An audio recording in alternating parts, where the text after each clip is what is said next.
Good evening and welcome to Slam the Gavel, the show that tells all regarding family court, other court issues, as well as CPS. I am your host, Maryann Petri. You can find me, my books, and blogs on dismantlingfamilycourtcorruption.com.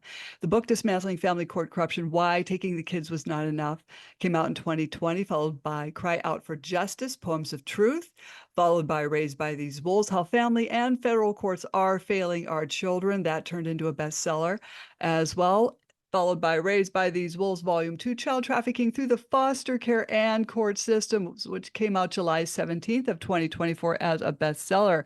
And feel free to buy me a coffee to help keep this podcast going. I have a brand new guest on. I have Hadassah Feinberg on, and she's an experienced foster and adoptive mother. She became a citizens advocate after her family was retaliated against for exposing public corruption. She and her children ended up fleeing the state of Pennsylvania. They now live in a redacted location, and they are exposing the public corruption in Pennsylvania courts and on social media platforms. And I first saw you, Hadassah, on TikTok, and I'm just so glad to have you on the podcast. Thank you, Maryann. Thank you for inviting me to your podcast. I really appreciate getting this opportunity to speak on the podcast and expose the public corruption in Pennsylvania. So thank you. And there's quite a bit of corruption, I'm sorry to say, on top of what you're going through. What I find also concerning is the domestic relations unit, but that could be another podcast. Yes.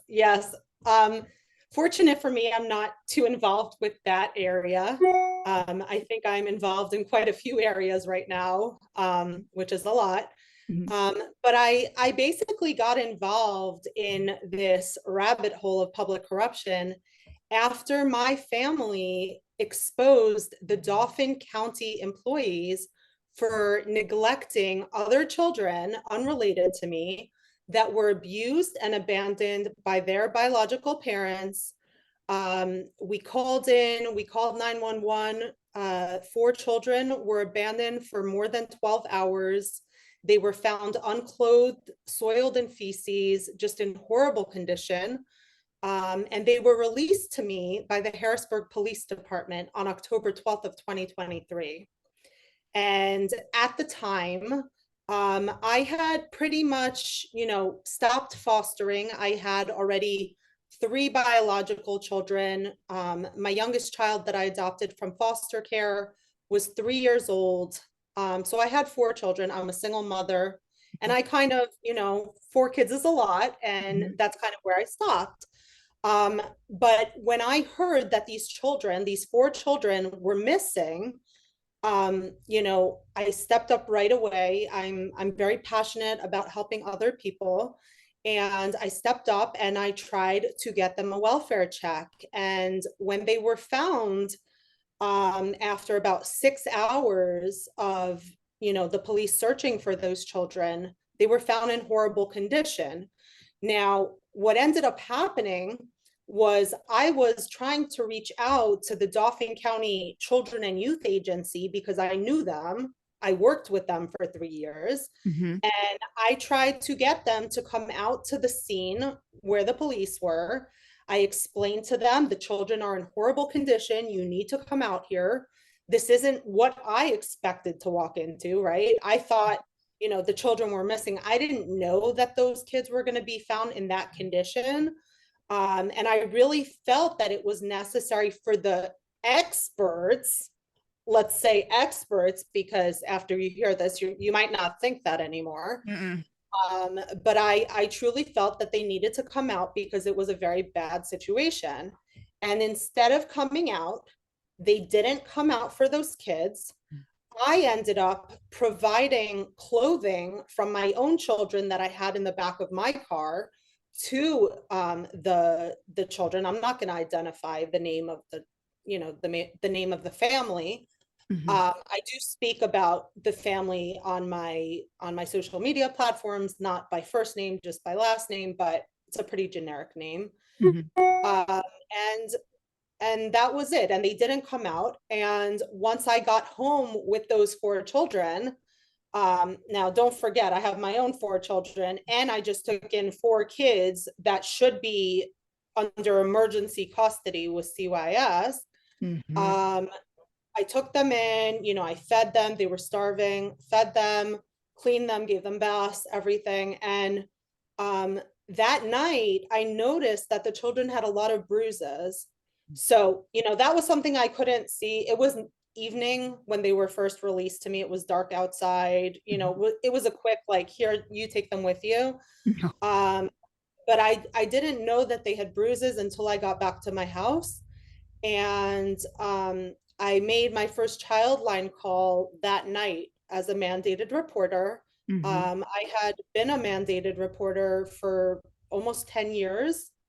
This wasn't a good situation. It wasn't just that they were abandoned, these children were covered in bruises. And, you know, I thought that the Dauphin County Children and Youth Agency that is supposed to help children in this condition was going to step up, and they didn't. They It's failed the children. right. They're failing these kids because they're answering all these calls that are false accusations. Correct, correct. What's interesting is the kids in the worst situations are not getting the help. Mhm. And they go after families that literally don't need their help, and they get involved and they get stuck on those cases, and they, whether it's like a personal interest or the caseworker doesn't get along with the family, they're turning against them. But either way, this was a situation where if you go based on what they're there to provide, this was a situation that really warranted it, and they failed to do their job. And so the next morning, I ended up taking 3 of the kids into the UPMC ER, like into the emergency room, where they were diagnosed with suspected child abuse.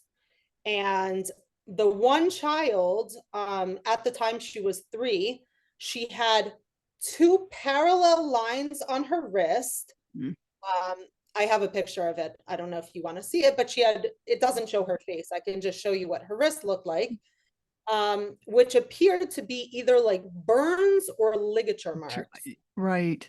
They were very parallel. It wasn't a bump or a bruise, or it was very, very engraved in her wrist, Oh, in her terrible. wrist, and they were old scars. They were permanent scars. Oh, And I showed the doctor, and she agreed that something is not right. mhm.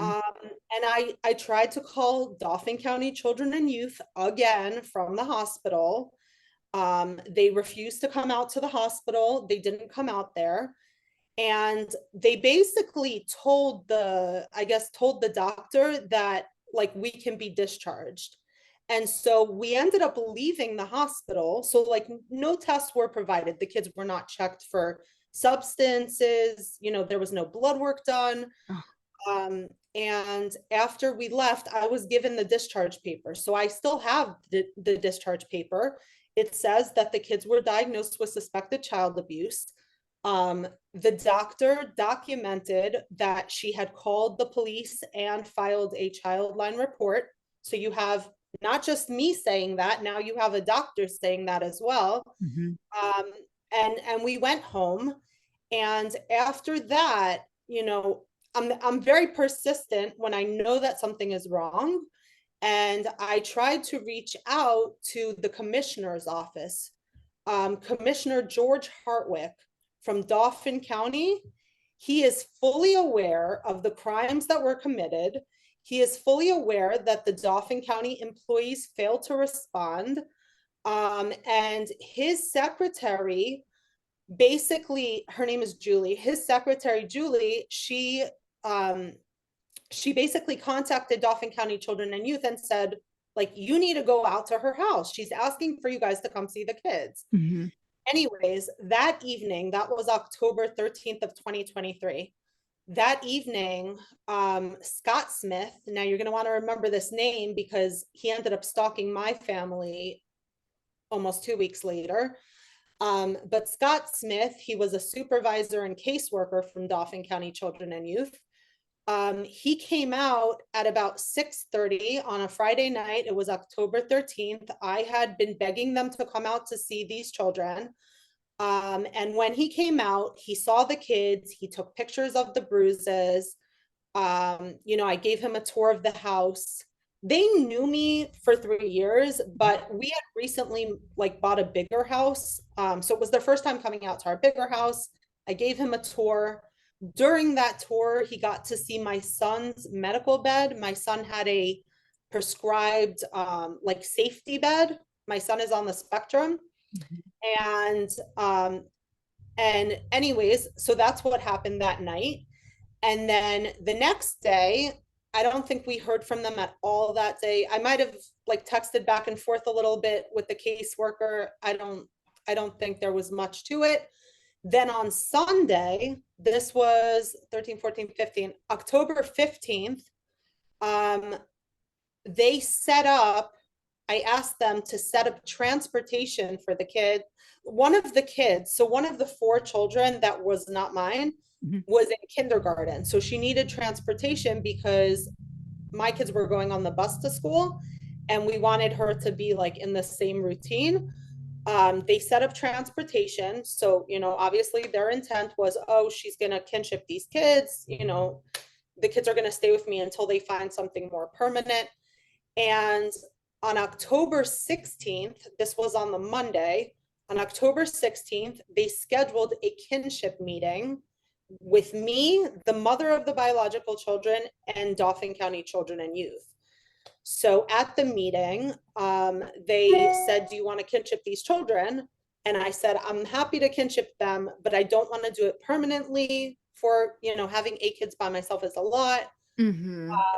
And I could do it temporarily. I can't do it long term, but I could do it temporarily. And they said, okay. They asked me if I could kinship through Families United.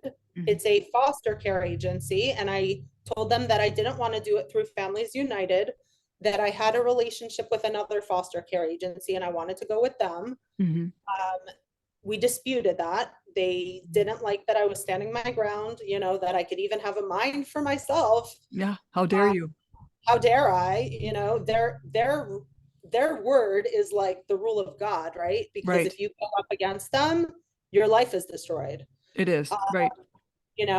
And that's kind of where it ended. And later that afternoon, I got a text from the caseworker, not Scott Smith, a different caseworker that had been assigned to that family's case. And she said, I'm going to come out to your house. We're going to work on kinship paper. And I said, okay. And I met with her and she came in and she told me she wanted to start the kinship paper, which means still they have no concerns for my family. They wouldn't want me to kinship if they were concerned for my family, right? And when she came to my house, she brought with her the lady from Families United. Even though I said I didn't want to work with that agency, right? They kind of thought they would like sneak me into that. And I said, I'm sorry, but I'm doing you guys a favor. I don't have to watch these children. I went out to the scene when they were abandoned. That's your job. I don't even need to be involved in this case. And she basically said that if I didn't agree to Families United, then they were not going to let me kinship and they were not going to like give funds for the kids. And I said, that's fine. You don't have to give me funds for the kids. I've already, I had been advocating for people to bring car seats and clothing. I don't need Dauphin County Children and Youth. I'm resourceful by myself. If I needed them, I wouldn't be helping other children. I would need their services, right? Anyways, long story short, it ended very poorly. They ended up leaving. And that night, I filed a complaint to OCYF and told the Office of Children, Youth, and Families that the Dauphin County workers, who I'm going to name them, Marissa McClellan, she's the director. She is extremely guilty in this whole case. She's the director. I fully hold her accountable. I'm suing her in multiple courts. Her Dauphin County manager is Lisa Wheeler. She lies on the stand. She files false documents to courts. It's horrific. Mm-hmm. Scott Smith, the caseworker that came out and saw that those children were abused, he's responsible. Noel Barrett was the caseworker who I talked to the night those kids were abandoned. She's the one that refused to come out. She's responsible too. Corinne Haynes Yoder, I believe she's the assistant director. She was copied on all of the emails regarding that family's like scars. So she knows about it. And then Kim Deibler, I'm gonna get into her. But anyways, all of them knew what was going on. I not only filed a complaint to OCYF, but I also copied Governor Josh Shapiro. He knew what was going on. And they all knew what was going on because I was very thorough in my email to them. And so that happened on October 16th at night after we had gotten into the dispute about the kinship. Mm-hmm. And then the very next morning, I took those children into Penn State. Oh, by the way, on October 16th or 15th, I emailed my child's pediatrician at Penn State and said, hey, these children have bruises. Children and Youth is not helping them. Can you please let your, the child abuse department know about this? I didn't know at the time that Penn State and Children and Youth colludes. So I thought that I was like reaching out to another authoritative figure that had, some sort of, what do you call it? Like authority to help those kids. Right. I didn't know that the two of them work hand in hand and that they would like throw me under the bus. Anyways, long story short, I ended up taking those kids into Penn State. I brought the letter from UPMC showing them, look, these kids were abused. She has scars on her hand. They were left in horrible condition. And guess what they did to me at Penn State? They charged you with neglect or something? Well, they didn't charge me with neglect, but they ended up threatening me at the hospital. And when I was at that hospital, one of those children, now keep in mind, these are not my kids. These are the other family's kids. My kids were in school. Mm-hmm. These kids, one of the children, he was 3 years old. He's a twin. He was banging his head on the hospital floor, and I was asking them to provide him a helmet or something to help him. I have an email dated from the date I was at the hospital. Nobody helped him. The hospital didn't help him. CYS didn't help him. I emailed them too. And what ended up happening was as it got closer to the time that I had to go home, to get my kids off the bus, I said, look, I can't take him home injuring himself like that. And, it's number one, it's not safe for him, but it also creates liability for me. I said, I'm happy to take home the other ones, but not the one that's hurting himself. Right. And they waited and waited and waited. They didn't respond to my emails. They didn't respond to like what I was saying. And at the very end, I ended up calling, her name is Rachel Kaur. She's a director for the Jewish Family Services in Harrisburg, Pennsylvania. I know her. I've known her for many years. And I said to her, listen, Rachel, I'm at Penn State. They're not helping him. I can't take him home like this. What should I do? And she said, tell the hospital that you need to leave at a certain time and that they need to figure out what they're doing. These weren't my children. This is the Dauphin County Children and Youth responsibility. And they're literally pushing me into a corner. And what ended up happening at the very end of like when I had to leave, I said, I'm happy to take home the girls, but not the one that's banging his head. And I need to leave now. They blocked me at the door, like at the door of the room. It was room 54 in the emergency room, and said, if you don't take all of them, you're not taking any of them.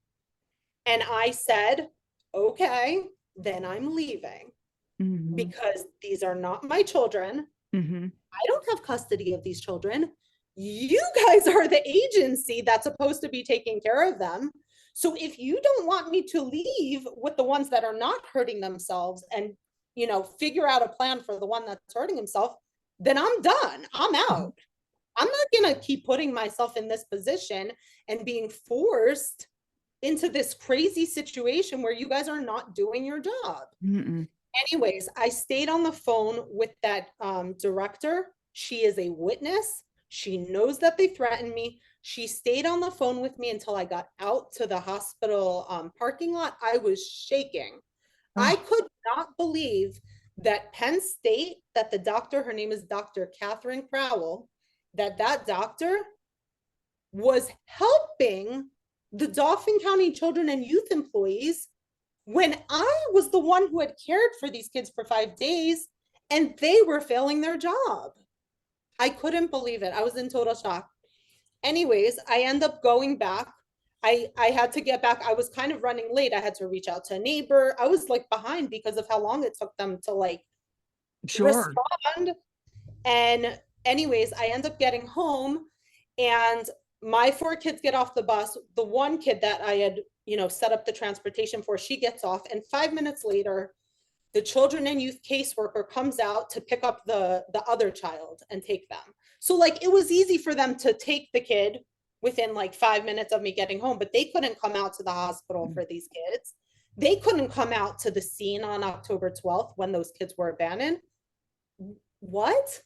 Mm-hmm. Anyways, the next day, so the next day was the 18th.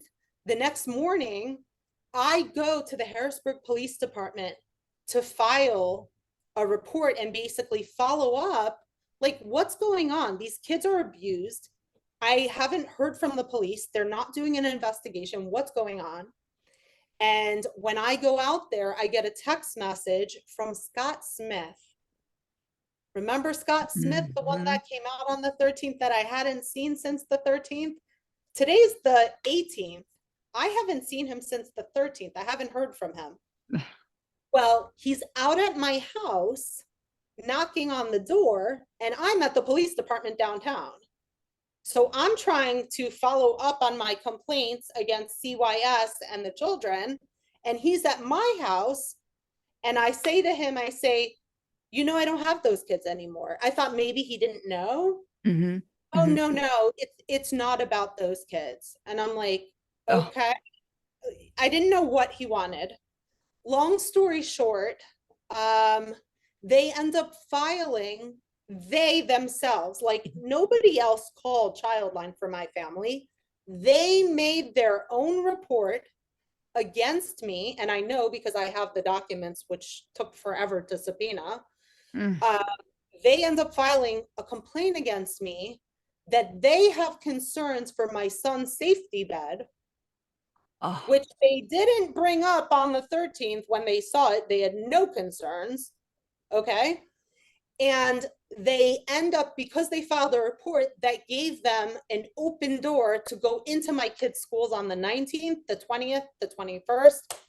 They end up going into my kids saying that my son is saying he's being locked in a bed. Okay. So like no prior report. Before I file a complaint against them, there's no reports against us. They wanted me to kinship those kids. All of a sudden, out of the woodwork, this foster adoptive mom that's helping other children and her own children, all of a sudden is the criminal that's restraining children. And what did they do with those other kids? They put them back with the mother that abandoned them. Now, here's the kicker. That mother has 10 criminal records. They're public records. One of them is for domestic violence for serious bodily injury against the father. She broke his hand. Okay. All public records. She's been arrested by multiple departments. And so when I went in on the 18th to say, tell the hospital, like, or not tell the hospital, tell the police department, like, are you guys following up? I told them, hey, look, this mom, she has a domestic violence charge for serious bodily injury. Do you guys know that? Because CYS put the kids back with her. Oh. And so what do they end up doing? They end up filing So not only did they file against me, but now that they get this information from me, which I don't know why they didn't know that to begin with, they end up filing a referral against that mother, but they don't write in the referral that she abandoned her kids and all of that. They don't say any of that. They just say in the referral that the kids are, I think, like, what is the word? Like, there's a couple different boxes you can check off on a dependency petition. Mhm. It was basically like they don't have housing or something very simple, Mhm. just so that they can claim that they looked into that family and da da da. How did I find out about that? Because they accidentally sent to my house the petition against her after the kids weren't with me. Oh. Now it's complex. It's complex because there's a lot of moving pieces, but they Mhm. never investigated her for what she did that night. They put the kids right back in the same situation they started in. And now that I'm going after them, I filed a dependency petition for those kids, not for me to get those kids. Mhm. I filed an emergency petition against that family so that those kids can be placed with a family member that's safe. Mhm. What are they doing? They're trying to block me from obtaining a hearing so I can't testify against them. You understand what's going on? Oh, A yeah. lot of moving pieces. Now, I didn't know at that time. At that time, I was going through a lot because they were coming after my family. I didn't know Mhm. that I could file a dependency petition against that mother. Mhm. I had no idea. So, anyways, let's backtrack. Going back to after they filed this thing against me, they stalked my family for about a week and a half. I went to local police, they wouldn't help us. I went to state police, they wouldn't help us. And then I went to the FBI Mhm. and they said, don't worry, they're not going to take your kids. You can go back to your house. Everything will be okay. I end up going back. I get pulled over by a cop from Susquehanna Township Police Department. He says to me that I ran a stop sign on a street where there was no stop sign. Okay. They end up entangling me in this web of like, I went from like having nothing, like I don't have a criminal record. I was a foster adoptive mom to all of a sudden, this lady is going crazy. She's committing crimes. So either she's mentally unstable or she's like a criminal. And the actual criminal that abandoned her children is like this angel. Okay.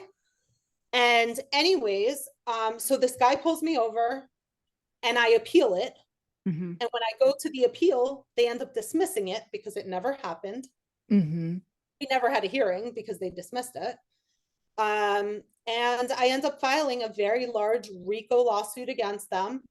My family ended up going from Dauphin County to Cumberland County. We left our gorgeous home, a $2,000 mortgage. We went to Cumberland County. I knew that if I didn't move over counties, I would lose my children and I would never get them back Mhm. because I knew that the allegations they were making against me were false. Mhm. And so when I went to Cumberland County, I changed my license, I changed my voter registration. And as I had predicted, which I knew was going to happen, they filed a dependency petition against me.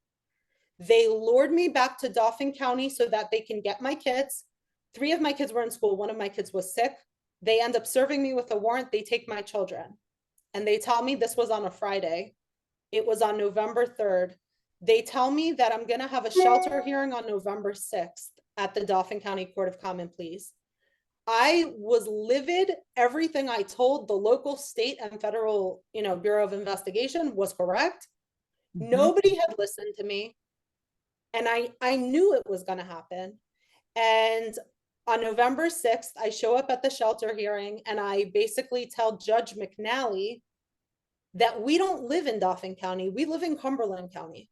Mhm. I knew that the jurisdiction had to move because if it didn't move, I would never get my kids back Right. because I knew they were retaliating against my Mhm. family. And so the jurisdiction was very important because I needed it to get out of their hands. And he agreed to move the case over to Cumberland County. And so, my shelter hearing was on the 6th, but then it got postponed to the 8th because they had to transfer it. And so when I went in to the shelter hearing on the 8th, first of all, it was a complete onslaught. They wouldn't let me represent myself. They wouldn't let me file any evidence, supporting my side of the story. They told me I couldn't bring up the thing with the other kids, which is the reason this whole thing happened. Right. They tried to dissect the story, separate the story with me and this, the Smith kids, separate the story so that it wouldn't make sense. And so what's interesting is the judge wouldn't let me talk about the other family, but they themselves put in their dependency petition that those kids were never diagnosed with abuse. So they themselves raised the other family on my dependency petition, but they wouldn't let me bring that up. And so then when they put me on the stand and they just asked me questions about going to the FBI, none of it made sense because they wouldn't let me backtrack of how everything happened. Do you see what I'm saying? It seems like they do that a lot, even in family court and even in child support court. Yeah. So if you're not able to bring in relevant evidence, it makes no sense. Right. I wouldn't go to the FBI out of the blue if that didn't happen. There's a reason I got to the FBI. And FYI, the FBI is supposed to investigate public corruption, aren't they? Anyways, long story short, they did exactly what I thought they were going to do. They tried to either make me look totally crazy, like those kids hadn't been diagnosed with abuse because they wouldn't let me, file the thing on the docket showing that I have a discharge paper from those kids, taking them into the hospital. They wouldn't let me do that. They tried to get me with per se acts, which is the act of restraining. It's a criminal act. It's a very, very serious crime. And that's per se act? Per se. Yeah, per se act is when you restrain someone against their will. Now, don't forget, all of those statements were hearsay. All of their statements that not my children, they said one of my children, Ariel, specifically, they said he said that he's being locked in this tent when he's bad. They called it a tent on the dependency petition. They didn't say that it was a safety bed. So in the judge's mind, who hasn't seen this bed, he's probably thinking it's some sort of structure that he's being locked into. They don't bring up the fact that my son was prescribed it because he's special needs. He was prescribed it by his pediatrician. None of that. I even tried to subpoena my son's doctor, Penn State, who obviously knows that they're not going to go up against CYS. They go and quash the subpoena. So all of these people that I'm trying to get to come in, they wouldn't let, they quashed the subpoena. They wouldn't come, even though it was a prescription. I have the documentation. Nobody will go up against CYS. And so what ended up happening was, I guess at some point when I was on the stand, I realized what they were doing, and I was able to kind of get 2 words in edgewise. Oh. Like when they said to me, "Why did you go to the FBI?" And I said, "Well, this is what happened, but you're not letting me talk about it." And so the judge, I guess he might have kind of gotten the gist, even though he didn't. I think a lot of his, overruling my objections and not letting me represent myself, that was completely improper. But I do think he realized that something wasn't right with what Children and Youth was doing. And so what he said, we're going to have Cumberland County investigate it. And if she's truly crazy and she's the problem, then Cumberland County will realize that because they're another agency. But if what she's saying is true, then we're going to see that because Cumberland County is going to see that. And so after the shelter hearing, I got assigned a caseworker from Cumberland County. And until this day, I still send her emails. "You saved my family's life." Her name was Sandy Gibson. She was a 27-year veteran at Cumberland County Children and Youth. And I consider her like an angel because this woman, within 2 hours of getting on the case, let me call my children. They wouldn't let me call my children at the other agency. It was a punishment. Mm-hmm. She let me talk to my children. Within 2 days, she let me see my children in person. I hadn't seen my kids in like 8 days. They wouldn't let me contact my children. And she let me see my children. And within 5 days, she and her agency dismissed Dauphin County's petition and returned my children. Wow. And Geez. it's unbelievable. My kids were never adjudicated. I showed, because I was able to show her the evidence. I was able to show her, look, this is a prescription bed. They're lying. This is a public corruption case. They are retaliating. Mm-hmm. And from her standpoint, she couldn't get involved with what happened with the Smith kids. But what she was able to do was verify that what I was saying was supported by evidence. And yes, my son had a prescription bed. She talked to my children. My children never said that. My children were literally being forced in the schools to be alone with the caseworker. They couldn't even have a witness. I Right. asked witnesses. They knew what they were doing. Mm-hmm. They knew what they were doing, and they targeted my family. Anyways, after the case got closed out in Cumberland County, I put my house up for sale. I knew I had to get out of the state. I knew I was going to fight them in court. Mm. And that's what I've been doing since. I sold my house. We got out. It caused so many problems for us. Our finances went plummeting. My credit score went plummeting. Our beautiful new house that we had just bought out the window. I had to sustain a $2,000 mortgage while I was trying to pay rent in Cumberland County so that my family could live somewhere. You know, I'm a single mom. Imagine paying $2,000 and I think it was $1,300 for the rent. That's a lot of money. Right. They completely messed up my son's social security because as soon as they technically took him, they go and report that. And so a month later, after my kids were already back with me, I was still fighting to reverse that. Everything was screwed up. And it's unbelievable. And I'm going to take a break so that you can talk. Oh, well, the thing is, Yeah. it's the same, you know, the same issues with a lot of parents. It's a one-sided interview. Mhm. They all go see the kids at school with no witness. I think that's so wrong. It's so wrong. They make whatever they want.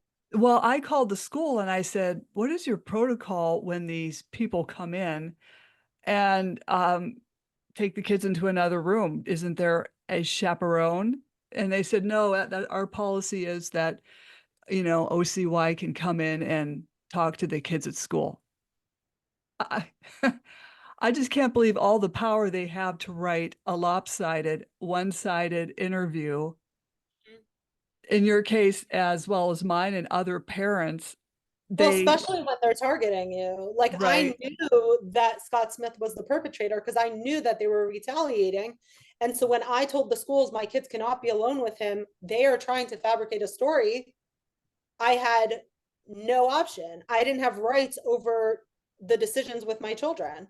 And so I'm suing when you look at all the lawsuits I have, the principal and the superintendent of the school is on that lawsuit because they failed to protect my children. Mm-hmm. They allowed my children to be with this caseworker knowing that we were being targeted. Mm-hmm. You know what I mean? Even if they didn't know if what I was saying was true, I had custody of my children to make that decision for my children, and they didn't honor it. Mm-hmm. They allowed a perpetrator, whether or not they thought it was a perpetrator, that was a legal right I had to make a decision for my child. And they didn't honor that. And that's what caused the downfall for my family. Now, they're afraid of CYS. They know how much CYS has power. So obviously they're not going to go up against them. But at the end of the day, we need to come after every single place that fails our families. Mm-hmm. And if we're not going to expose every single part of the story, it's not going to make sense. You have to understand how they get away with this. It's complete hearsay. Hearsay is not accepted in a criminal court, right? You can't use hearsay in a criminal court. Oh, and by the way, after this whole thing happened and the whole thing was dismissed, Office of Children, Youth, and Families also said that all of their claims against me were unfounded. So where is my family's justice for what they did? And your children have been horribly traumatized by being away from you for 8 days. Well, the total was 13. Remember, it was the Okay, 8 with the 13. Dauphin Okay. County and 5 with the Cumberland County. My kids until today, it's been over a year now, my kids until today are traumatized. My kids are afraid at night. They want to sleep in my room. My kids are so afraid of authorities now. Afraid. It's unbelievable. And like, oh, and I want to tell you something else. The day that they took my kids on November 3rd, I didn't know this at the time. I only saw part of the story, but my son, when he was at their agency, they transported him to the ER, my son that's on the spectrum, and they wrote in their report, the hospital wrote in the report, that he had punched the caseworker while he was at the, the day that they took them. Well, guess what my son reported when he came back? That they locked him in a room at the Dauphin County Children and Youth Agency.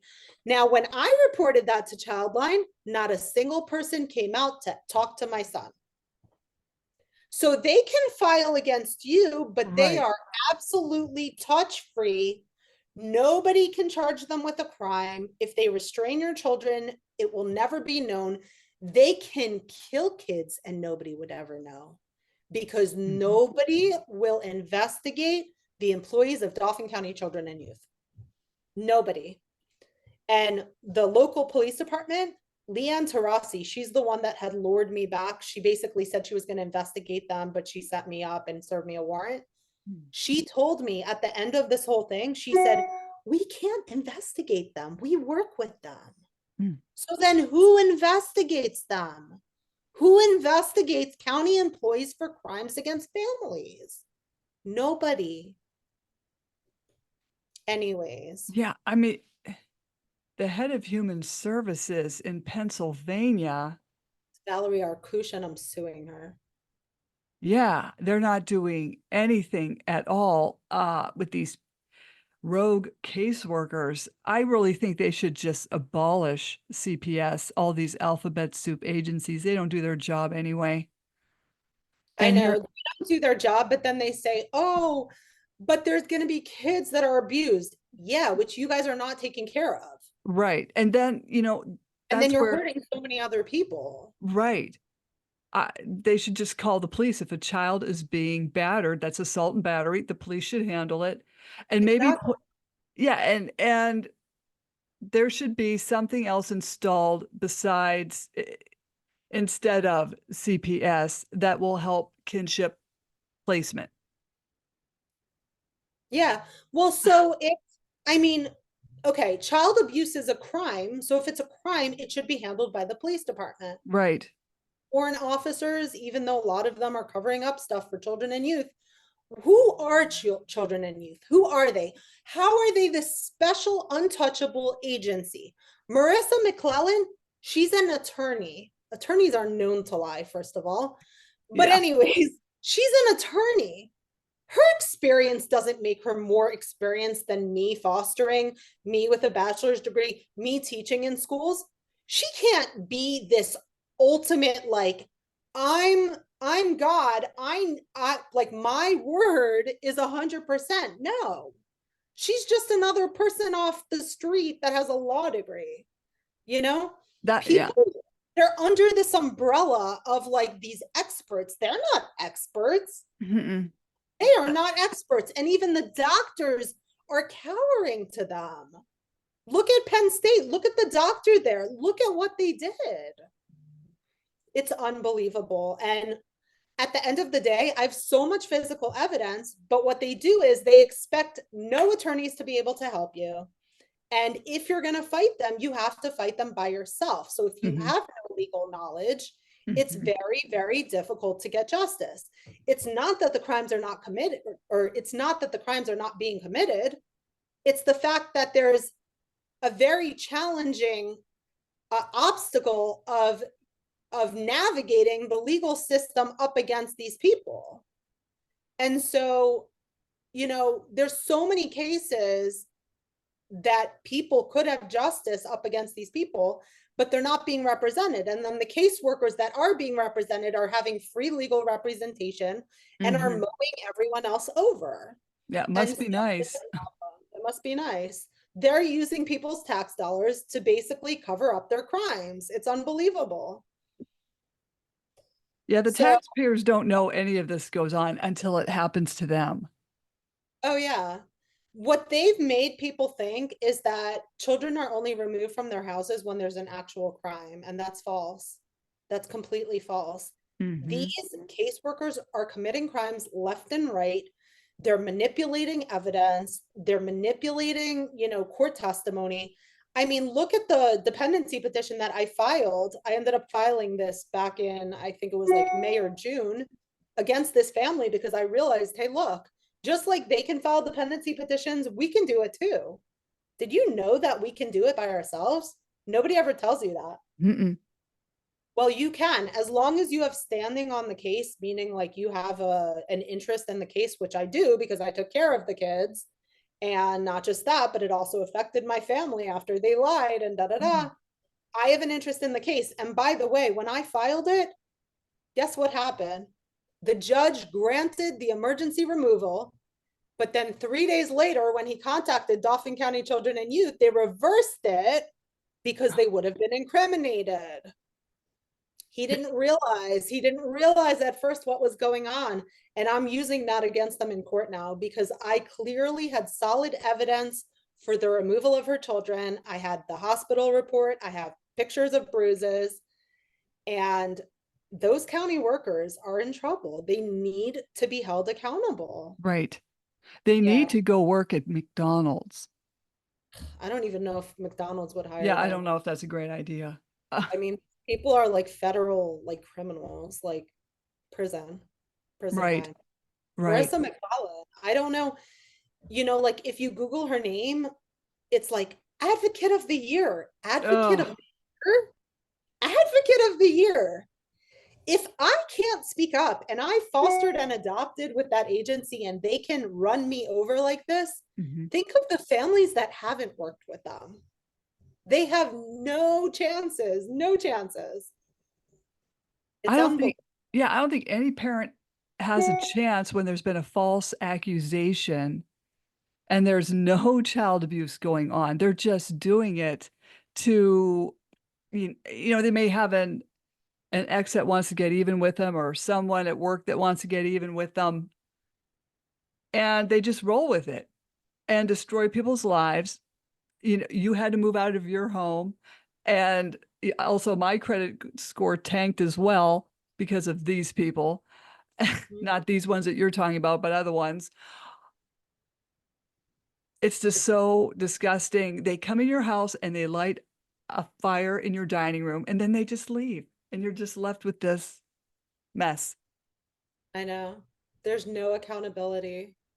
None. And I think that's another reason like a lot of attorneys won't take it on because they're not successful in these cases.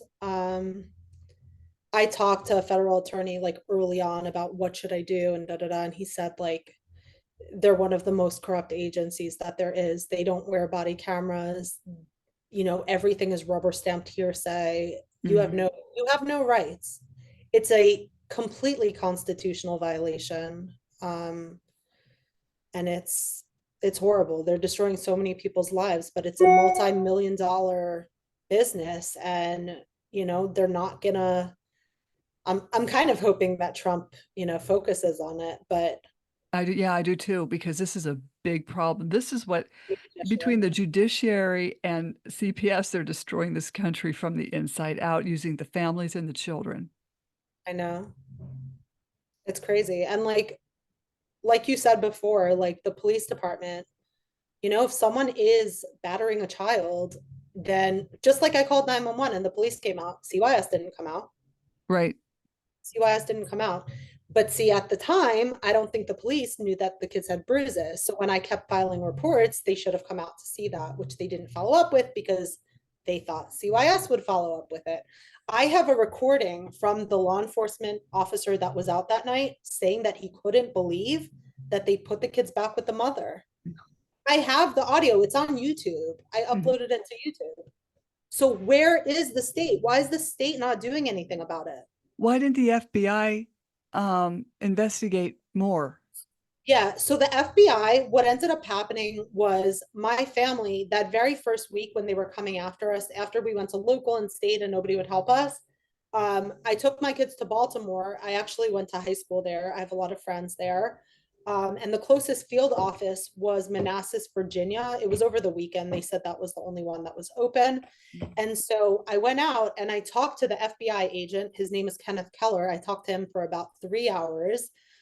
He told me that he wouldn't be able to help with the other children, but that, you know, if something happened to my family, he'd be able to help me. But he told me he's not really worried. He doesn't think anything's going to happen and told me to go back. And as soon as I get back to Dauphin County, I get pulled over by the Susquehanna Township Police Department and it just down spirals after that. And nothing. And by the way, I also, after the thing happened with the Susquehanna Township Police, I tried to drive out to Philly. I tried to drive out to the Philly FBI office. They didn't even let me come in. They turned me away. And I said to them, I said, hey, the guy from Virginia said that he's going to write a report. I think it was like the day before, 2 days before. They didn't believe me. They said, really? They said, what's his name? And I said, his name is Kenneth Keller. And I called him on the phone because I had his phone number. And I don't know what happened after that. But fast forward to March of this year, Kenneth Keller sent me an email and he said that he's read hundreds of my emails. He said he's reached out to Washington. He talked to victim witnesses and that he's tried, and that like basically my only option now is to like get the Department of Justice to get involved. And I'm like, are you kidding me? I've sent thousands of emails to these people for what they did to my family, thousands, and no one has contacted me. No one's doing anything. I have an email. This lady, her name is Susan Steinberg. I was referred to her by somebody else. She's a special agent with the York County FBI, and she said they have an open investigation. If that's true, maybe. I personally don't put any weight on it. These people are a joke. Yeah. Oh, and by the way, I'm suing them too. I filed a federal tort claim back in, I think it was March or April. You can sue the FBI if they fail to protect your family. And so you have to file it with the FBI and the Department of Justice. They have 6 months to investigate it. Of course, they said that they're denying my claim, that they're basically, they denied my claim and that I have the opportunity to sue them if I want to within 180 days of that letter. And of course, within a week, I went and filed against them. So yeah, they're a you nightmare. have to go after everybody. Like, listen, the FBI isn't the one that took my kids, but the FBI is the one that's supposed to investigate public corruption, and they're not doing it. So if they're not doing their job, they should be paying for the harm that my family suffered because they didn't do their job. And when they took your kids for that period of time, that caused them child psychological abuse by this agency. So, you know, the APA wrote that child psychological abuse is worse than physical and sexual combined. And that was written. But not even just that. They locked my son in a room. Mm-hmm. That's a per se act. Like, these people are criminals. Right. And how come they're not coming out to investigate that? Clearly, my son was taken to the ER. Why do you think he punched the guy in the stomach? You know, it's a two-way street. They did something to him and then he reacted. Right. It's unbelievable. Like, oh, I'm telling you, I don't know if Marissa McClellan will ever go to prison, but I know that until my family gets justice, she will never, ever be done with court, because I will fight until the truth comes out. well, And I'm the one with the physical evidence, not them. Well, You know what they told the parents, by the way? You know how they placed the kids back with the mom? They told them that I abandoned the kids at the hospital. Oh, I oh, have recordings from the father. The father is like what's it called? Like he's a druggie. He lives in a tent. Both of the parents are like off the wall. It's oh. unbelievable that they put the kids back with them. But anyways, the dad, he's trying to say that I abandoned the kids. Do you think I would abandon the kids that I was trying to help?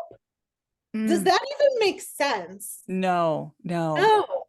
They are twisting the story. They're trying to get those parents against me, even though those parents are the ones who are responsible to begin with, because they're the ones that left their kids. I think they gave those kids to those parents just to spite you. Oh, I don't think it was spite. I think it's to cover up their story. Well, that too. Because the more they can protect what those parents did, the more they can say that this never happened with the kids. Why would anybody make up something about kids that are not even related to them, that they have no interest in hurting? It makes no sense. And I have pictures of the bruises and I have pictures of the discharge paper. By the way, when I was at Penn State and I gave them that UPMC paper, they never gave it back to me. And guess what I did? Hold on. I went back to UPMC and I got it again.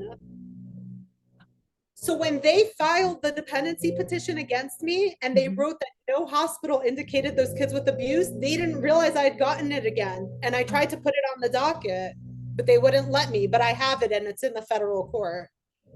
Well, at least It's it's on the actually, record. It's got oh, it's you. on the record. But what are they trying to do? Their attorney is trying to say that the documents I'm filing for the other kids has nothing to do with why my kids were taken. And he's trying to separate the story and say that my filing of those documents is to harass them.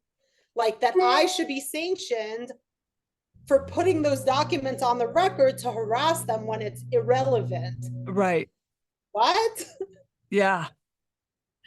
And of course, I'm trying to sanction them for Mm. lying on the record. They're falsifying statements. Do you know that on one of the dockets that I'm suing them, they tried to say that they have custody of my kids now, and we don't even live in Pennsylvania? And then when I called them out on it, this is at the Commonwealth Court, when I called them out on it and I filed sanctions against Kimberly Boyer Cohen, she's one of their attorneys, she tried to say that when she said they have custody now, she's referring to a year ago. What?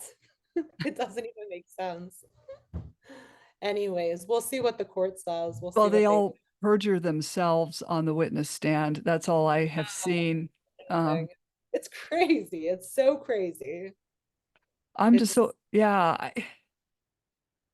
Yeah, so how are your kids now? Have they, I mean, I know they're still having issues, but yeah. So since we moved here, my kids are thriving. My kids, I got them involved in new extracurricular sports here. My son just finished his season with football. My girls just finished cheerleading. They won like grand champion. The sheriff's department here actually runs those programs and knows that we fled Pennsylvania, and they're keeping our address redacted. And so we're in a good place. We're definitely in a good place. And I try not to talk to my kids about it. I don't want to re-trigger the trauma. right. But it's hard because my kids are afraid. You know, Mhm. anything can like trigger that and, you know, remind them of what happened. We don't come to Pennsylvania, even though our family is there. My mom has come down here for 3 weeks to visit us. Mhm. My brother and his wife and children have come down here for the birthday Mhm. parties. But it's hard. We're far away from family. We never expected to leave Pennsylvania. We had Mhm. just bought a gorgeous, like 3,000 square foot home. We were doing really well, and we stepped up to help people, and it backfired on my family. Mhm. So it's sad. It's very sad. Because I I hate it when people say to me, no good deed goes unpunished. It's like, wait a minute, you should be able to do good deeds and be I know. rewarded for doing the good deeds, not have this stuff happen to us. Yeah. Well, so what's interesting is Office of Children, Youth, and Families, after this whole thing happened, they sent me a letter saying, "Thank you for stepping up for the Smith kids in your family." Okay, Uh, so gonna do anything about it? they're bizarre. They're so They are bizarre. bizarre. Did you find them doing things around certain dates that were like meaningful to you? No. No. Okay. Because some parents have noticed that, something was filed, say, on their birthday, the parents' birth, like weird stuff like that around holidays. No, but what I did notice, the caseworker that was assigned to the Smith kids case, um, shortly after this whole thing happened, they gave her like caseworker of the year and posted it on there. You ready for this? They're giving her caseworker of the year. They should be giving me caseworker of the year for doing their job. If it wasn't for me, those kids might have been dead. Ah, Listen, those kids, let me tell you, that family, that mother and those kids, do you know how I know them? mm, From the Jewish community. The grandfather was a pedophile. Hold on. He was a cantor in the Jewish community that abused boys and girls, and he was convicted. I grew up with this mother who's like 2 years older than me. She was literally dragging those kids from couch to couch for 2 years. mm. I kept donating diapers, donating clothes, but I never saw the bruises because I never like took those kids into my house. I would drop stuff off like outside wherever they were staying.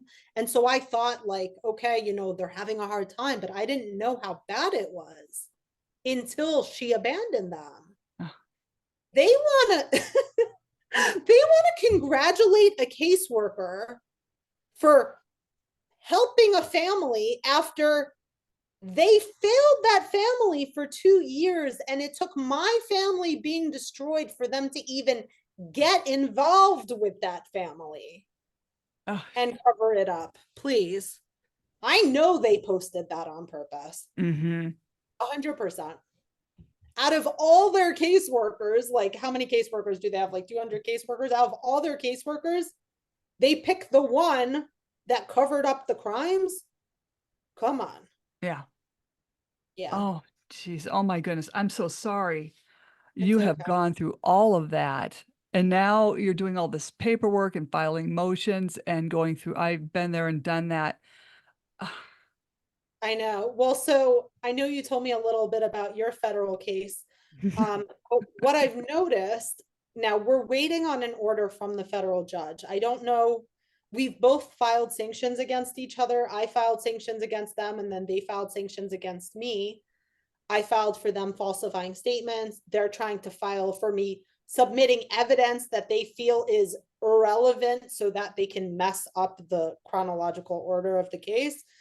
So we're waiting, and I guess when we get that order back, we're going to see, is the court partial or is the court going to be honest? Because if the court is being honest, they have a lot of audio recordings and a lot of physical evidence against those county employees. mm-hmm. So if they choose to, cover up what the county employees did, I mean, it's going to be very obvious where they stand. Well, I So, had submitted 1,000 pieces of evidence, which I'm sure irritated them, but that's where it is all at. And really, a lot of the 1,000 pieces were like thick transcripts from the OCY hearing. oh But yeah. Well, and then they want to say, oh, there's hundreds of pages.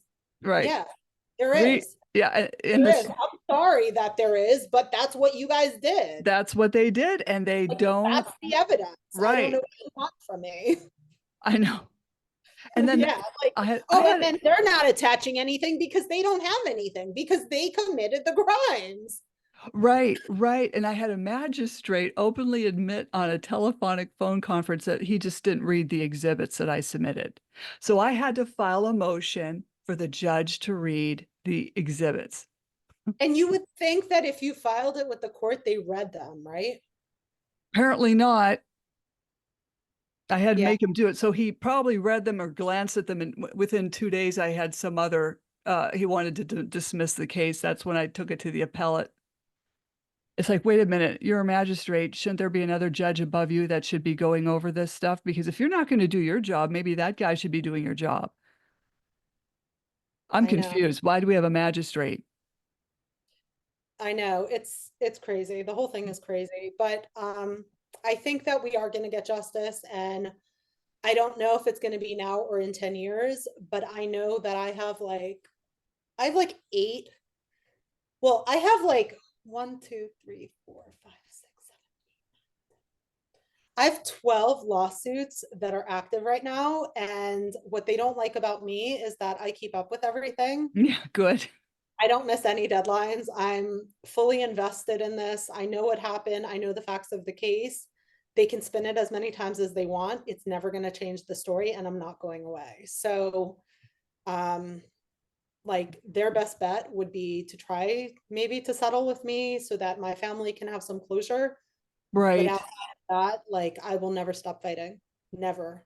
Like I've told them 100 times, never, never. right, right. It's good to be have perseverance. That's how you get things done. Yeah. Yeah. Well, so and then I just wanted to bring up too. So my platform, so this is like what happened to my family. But because of what happened to my family and me being passionate of helping other people, I started to investigate other crimes that were being committed and other cover-ups that were occurring in the state of Pennsylvania. One of the stories that really touched base with me is the murder of Ellen Greenberg. Mhm. Um, are you familiar with that case? I am not. Okay. So Ellen Greenberg was a first grade teacher that was murdered in her Manayunk apartment close to Philly. She was murdered by her fiance, Samuel Goldberg. He was able to cover it up as a suicide because his uncle, James Schwartzman, was a judge for the Pennsylvania Supreme Court Disciplinary Board. And so when the police came out, he basically told the cops in Philly that she stabbed herself 20 times. I know, right? Yeah. Yeah. Um, by the way, he like moved her body to a sitting position after she was dead. Um, it's wild. The whole thing is wild. They first said it was a homicide. Then 3 months later, the medical examiner went in and met with Seth Williams. Seth Williams at the time was the district attorney, and they changed it over to a suicide. Because, you know, people that murder themselves can all of a sudden be suicide victims after they're dead. God. And so I got myself very invested in that case. I reached out to the district attorney in Philadelphia. I'm suing them. I'm suing. I'm suing so many people. I have a large RICO lawsuit because I realized that what's going on in Pennsylvania is a very large racket and an enterprise. And, you know, they all correlate because this is a massive public corruption situation. And, Mhm. you know, the reason that the parents of Ellen Greenberg are not getting justice is because of how intricate and widespread the public corruption is. You know, you go to the state police, they tell you to go to the FBI. You go to the FBI, they tell you to go to the state. You know, it's just like, Right. think And then they say you're out of your jurisdiction. You have to be in your jurisdiction. yeah, They don't yeah, even, to yeah. be in your jurisdiction. You know, if you are in the government there, they will not hold themselves accountable. They will Mm-mm. not police themselves. The police are afraid of them. I don't know if the police are afraid of them or the police are part of them, but anyways, it's horrible. It's Mhm. horrible. And her poor parents have been fighting for 13 years. Um, they are now at the Pennsylvania Supreme Court because they're trying to fight to overturn the suicide to a homicide. Mhm. Um, the district attorney's office, like, first of all, the Philly district attorney's office transferred the case to Chester County. And Chester County is saying that they are not going to investigate it as a homicide. Meanwhile, Chester County, I sent them a criminal complaint implicating the fiance for first degree murder, and they never responded. So they don't want people to know that they have a criminal complaint. They don't want to reach out to find out tips about the case. I talked to another victim Mhm. whose uncle's autopsy was also manipulated. by the same medical examiner. Don't you think that that is a red flag? Why is Mhm. the district attorney's office not calling me to find out about it? I've sent them multiple emails. How come they're not responding? Yeah. Oh, and then to top it off, the attorney for the Greenberg parents, he works for the same firm that the Chester County senior judge worked for. And that senior judge, by the way, is the one that's dismissing my criminal complaint and the dependency petition against the Smith kids. So what I've come to realize is that Chester County is getting all the public corruption cases to fix them. They're all playing in the same sandbox.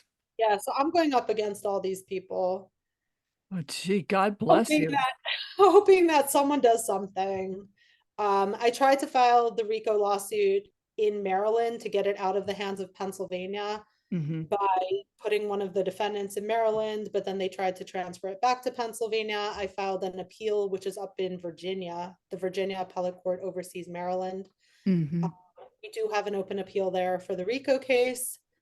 I also have the RICO case in Pennsylvania because they transferred it back, even though I appealed it. They still went forward with it, which I ended up appealing because they tried to dismiss it quickly.